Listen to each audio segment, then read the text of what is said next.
jewelry from Mahana. जब वीरू घर आते हैं तो बहुत तोड़-फोड़ मचाते हैं। मत पूछो जी। अरे बेटी, इस घोड़ू का तोड़ है हमारे पास। क्या जोड़ू? जेके सुपर सीमेंट, विश्वास है इसमें कुछ खास है।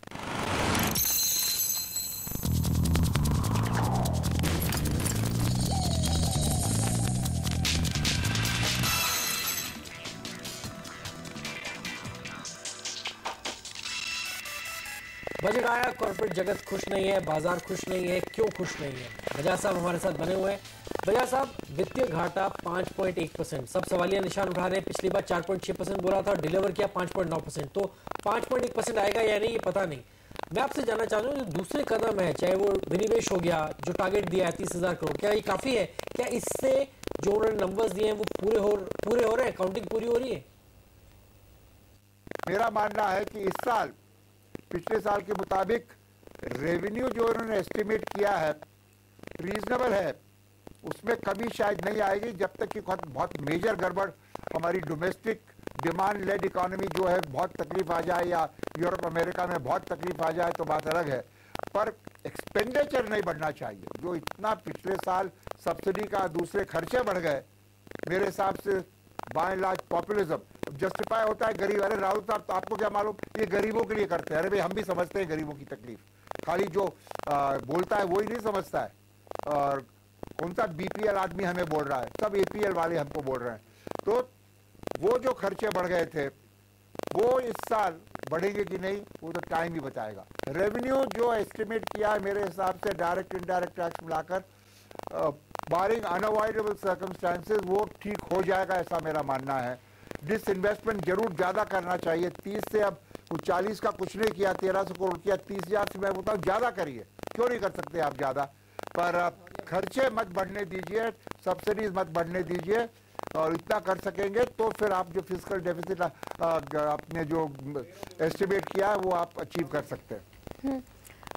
भसीन साहब, यहाँ पर डिसइन्वेस्टमेंट के लिए 30,000 करोड़ का लक्ष्य रखा है। सरकार के पैसे जुटाने के कुछ और भी क्रिएटिव तरीके हैं, जिसमें एक तरीका ये है कि टैक्स लॉ अमेंड कर दिया जाए तो वोडाफोन जैसे मसले हैं वो सुलझ जाएंगे, जिसमें कि फिर शायद सरकार के कुछ जेन पैक्ट, AT&T, सबमिलर के साथ भी कुछ मसले उलझे हुए हैं, वहाँ से भी शायद $8 बिलियन तक का कुछ पैसा उनके पास वापस आ जाएगा।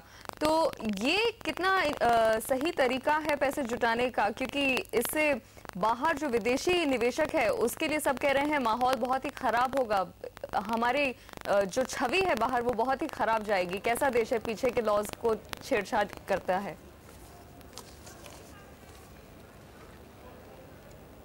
बिल्कुल जी, ये तो बहुत ही रेट्रोगेट स्टेप है मेरे ख्याल में, और हमने फाइन प्रिंट तो अभी पढ़ी नहीं है कि इसका मतलब क्या है, माने क्या है और क्या इम्पैक्ट है।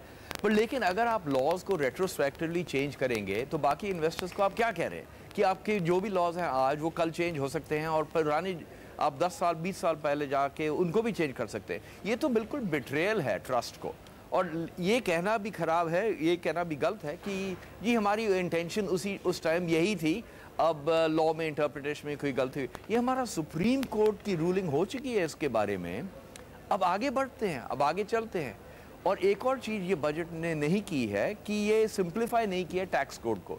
हमारा टैक्स कोड बहुत कॉम्प्लिकेटेड है जी। अगर आप लॉ कोर्ट्स में जाएं, आधे लॉ सूट्स टैक्स कोड और कंपनीज या लोगों के साथ हैं, इनमें इंटरप्रिटेशन की बहुत गुंजाइश है, और इंटरप्रिटेशन कई तरह से हो सकती है। इससे लिटिगेशन और कॉस्ट और भी बढ़ते हैं। ये कोई तरीका नहीं है रेवेन्यू बढ़ाने के लिए। रेवेन्यू बढ़ाने के लिए आप देखिए इंडस्ट्री को ऐसी इंडस्ट्री के लिए ऐसी एनवायरनमेंट बनाइए जैसे कि इंडस्ट्री थ्राइव करे, ग्रो करे। अब इस बजट में मैं देख रहा हूँ कोई भी चीज नहीं है जहां से जिससे ग्रोथ बढ़े, हमारी कोई भी चीज नहीं है। बहुत ही इंपॉर्टेंट बात आप कर रहे हैं। दूसरी साइड पे कोई भी चीज नहीं है। बालकृष्ण जी, मैं आपके पास आना चाहता हूँ। क्या आपको लगता है कि प्राइवेट बिजनेस को ग्रो करने के लिए कोई मौके नहीं दिए गए? और जो बड़े जिसकी डीटीसी की बात हो रही थी, रिफॉर्म की, या जीएसटी की बात हो रही थी, वो भी रोड मैप क्लियर नहीं है। चीजें हो सकती थी, हुई नहीं।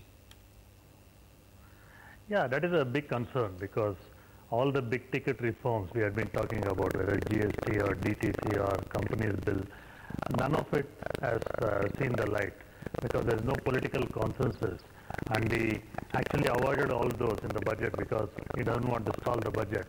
That is a big concern because externally the global investors are worried about economic reforms in this country, and they think the government is dysfunctional and cannot push through some of these reforms. That is a big concern for the country.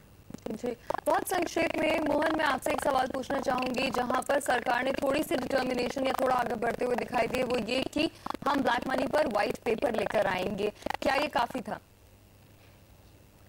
ये काफी नहीं है। White paper, black pepper, grey paper, green pepper से क्या मिलेगा आपको? अगर black money का कुछ सबक, ब्लैक मनी को आप टैकल करना चाहते हैं, दिल्ली में अगर एक प्रॉपर्टी लेना चाहते हैं तो ब्लैक मनी देना पड़ेगा। दिल्ली में क्या व्हाइट मनी पर सारा व्हाइट मनी पर प्रॉपर्टी आपको मिलेगा? आपके घर के सामने ही ब्लैक मनी हो रहा है, आप क्या कर रहे हैं? और दूसरी बात देखिए, जो इंफ्रास्ट्रक्चर इन्वेस्टमेंट हो रहा है भारत में, जो लोग, जिस लोग के पास पैसा नहीं है वही इंफ्रास्ट्रक्चर डेवलपमेंट कर रहे हैं, उनका कैपिटल कहां से आ रहा है? आप एक प्रश्न पूछिए कि उनका कैपिटल कहां से आ रहा है, आपको पता चलेगा कि जो ओवर इन्वॉइसिंग है, अंडर इन्वॉइसिंग है, वो आपके सामने ही हो रहा है, दिल्ली में ही हो रहा है, ये सब हो रहा है। और आप व्हाइट पेपर लाकर बोलेंगे कि जो ब्लैक मनी स्विट्जरलैंड में है वो वापस लाएंगे। ब्लैक मनी स्विट्जरलैंड से वापस नहीं आएगा, क्योंकि आपके पास जो ताकत है, जो लॉज है, वो आज तक आपने अप्लाई नहीं किया है। बजट में कहा गया कि हमको पता चला कि जिन लोगों के पास ओवरसीज बैंक अकाउंट है उन पर कुछ प्रोसिक्यूशन करेंगे, उनका लिस्ट तो पब्लिश कीजिए, ट्रांसपेरेंसी लाइए। तो ब्लैक मनी का जो बात करे वो बात ही रहेगा, क्योंकि अगर वो फंडामेंटल सोर्सेस से जो ब्लैक मनी हो रहा है उसको टैकल नहीं करेंगे तो कुछ नहीं होगा। भाई साहब, बहुत ही वैलिड पॉइंट है, बहुत बहुत धन्यवाद आप सबका इस मुद्दे पर आज हमसे बात करने के लिए। तो एक बात क्लियर है, काफी हद तक कॉर्पोरेट जगत खुश नहीं है। बिग बैंग बजट हो सकता था, रिफॉर्म्स हो सकते थे, लेकिन शायद एक मिस्ड अपॉर्चुनिटी है, जो हो सकता था वो नहीं हुआ और कॉर्पोरेट जगत शायद इससे थोड़ा सा नाराज है। लेकिन CNBC आवाज में हमारे साथ जुड़ने के लिए बहुत बहुत धन्यवाद।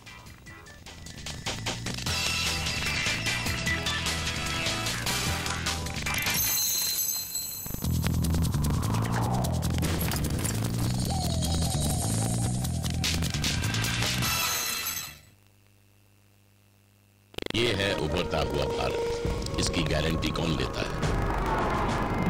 हजारों गाड़ियों का वजन, सुरक्षा की गारंटी। JK Lakshmi Cement, मजबूती गारंटीड।